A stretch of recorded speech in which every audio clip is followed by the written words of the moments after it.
Chef Ben here again, showing you another Thanksgiving leftover creation.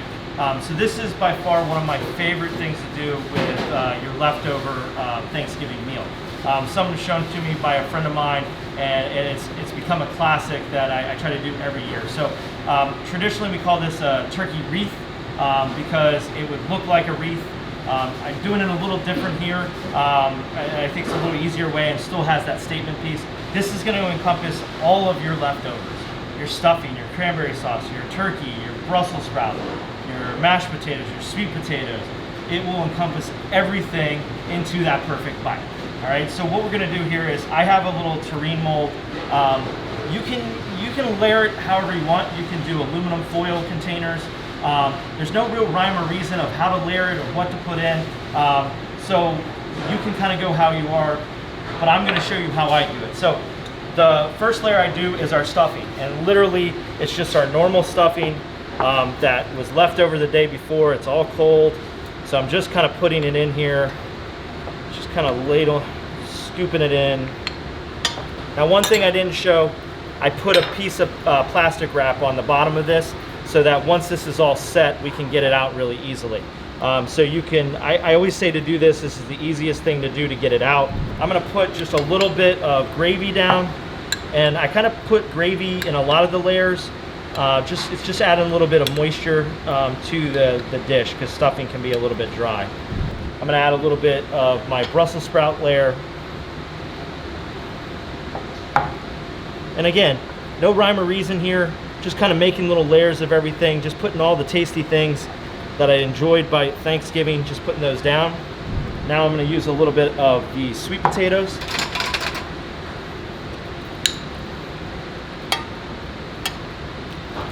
Now every time I do a layer, I do push it down because I want this to be very tight.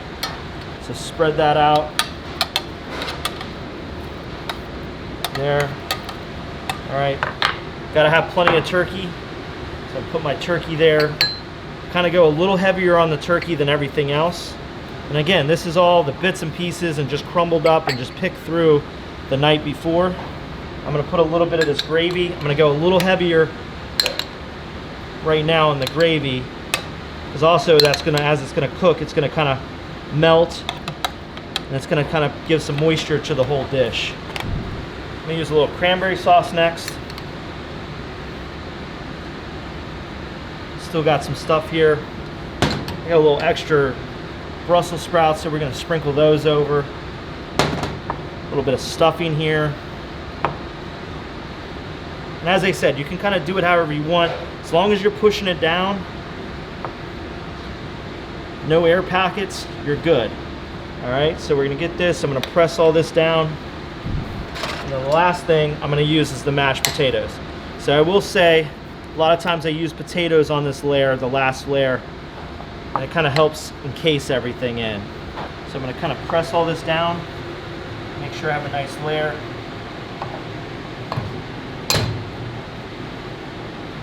And this is where this plastic wrap really comes in handy. So I'm going to push this plastic wrap right over the top, and I'm just pressing this all down. So everything's coming together. You're getting some good layers. So at this point, what I'll do is I'll put a lid on it. I'll turn it over so it can kind of sit on itself. If you have the time, go in the refrigerator overnight. It'll all come together, and then you can wrap it the next day. So you can even do this at the end of your meal. So instead of throwing everything into a little Tupperware, you can actually build one of these, put it into your refrigerator all together. Next morning, pull it out, you're able to wrap it, and then you're able to bake it, so it makes it a little bit easier. So we're gonna put this away, and I'm gonna show you next how to wrap it and kind of give the old presentation to it. All right, we're back. We have our terrine of turkey dinner that has been in the refrigerator overnight, and I'm gonna show you how to roll this out and how to wrap this. So we use a piece of puff pastry. You can find it in your freezer section at any grocery store. And I have it floured really well here. I've had it sitting in the cooler overnight too as well, so it's nice and pliable so that we can roll it out. You want to roll it out. The thinner it's going to be will help when it gets wrapped and goes into the oven so it crisps up. So we're going to roll this out a little bit. All right, and here's kind of the biggest technique to the basket weave that we do, so that you have this kind of presentation and the way the puff pastry looks. So what we're gonna do is we're actually gonna fold this in half. All right, so we have this folded in half. Doesn't need to be as long, so I'm basically going to cut it so it's a little bit shorter.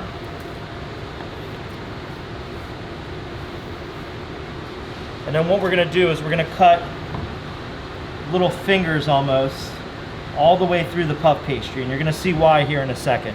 Now I will measure this, and I will get to see how long this needs to be. I'm just making cuts all the way through. All right, so now here's the cool thing. Take that top layer and just keep moving it back. Gotta have a good amount of flour on here for this. It will stick a little bit, just to make it easier for you. So now we have all these fingers here, or I call them, you know, little ribbons. And so then what we want to do, so one of the things on the bottom when this bakes, there's a lot of moisture in this. So one of the things we do to kind of make sure that we still have a crispy bottom is you can take some plain old white bread and just cut pieces that will fit right onto the bottom of your puff pastry. So when the Thanksgiving dinner cooks, this is actually going to suck up a lot of the moisture, so then you'll still have a crispy bottom to it. All right? So now we're going to take out our tureen.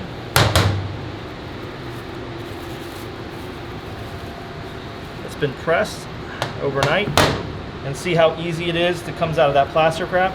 And then what we're going to do is I'm just going to unwrap it. So now we have that right onto that bread. And the next thing we're going to do is we're going to do a little egg wash, and then I'm going to show you how to wrap this. All right, here we are. We're going to egg wash this just a little bit on the tip of these, and what that's going to do is going to help it stick as we wrap these. All right, and then we're going to use the egg wash for the outside, which the egg wash is just egg yolks and a little bit of water, and that's going to help everything brown up when we go into the oven.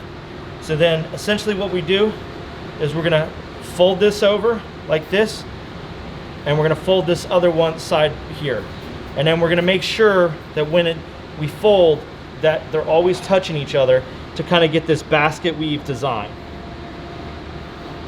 Takes a little bit of practice to do this. You wanna try to make sure that it's nice and tight. You don't want the puff pastry to go too far down, but you want it to go far enough over, because as it cooks, it will retract a little bit. And this is a technique that you can use also if you were wanting to take a crack at a beef Wellington. It's the same way I do a beef Wellington too as well. All right, so we're ready. I have a sprayed pan here. I'm gonna put this on this tray. This is gonna go into a regular oven at 425 degrees. If you have a convection oven, you can go at about 400 degrees. We're gonna wipe this with egg wash all over, and that's going to really help give that brown color to this puff pastry. This is going to go into the oven for about 15 minutes.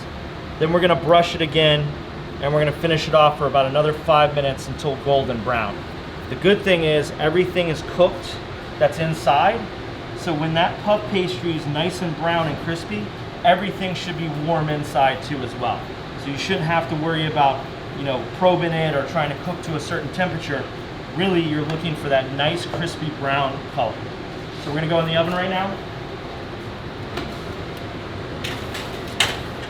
And by the magic of TV, pulling another one out.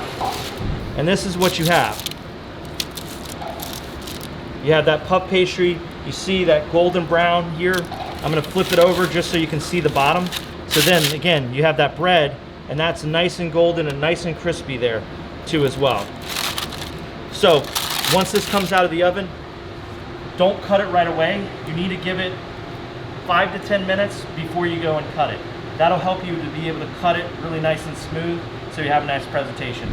So we've let it sit for about 15 minutes now. It's still warm, but it's not just burning my hands. So now is the perfect time to cut it. So when you cut it, you could use, I have just a regular chef's knife. You could use a serrated knife, but you just really want to be careful about it.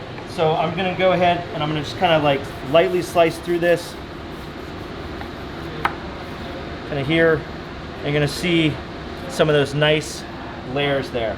So I'm gonna go ahead and cut a couple slices, show you what a plate might look like for your dinner. That. There's a little cranberry sauce maybe. Just kind of a little cranberry there.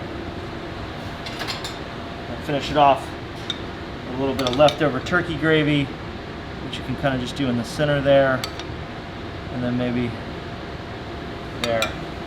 And there you have it, the turkey and croute Thanksgiving dinner in puff pastry.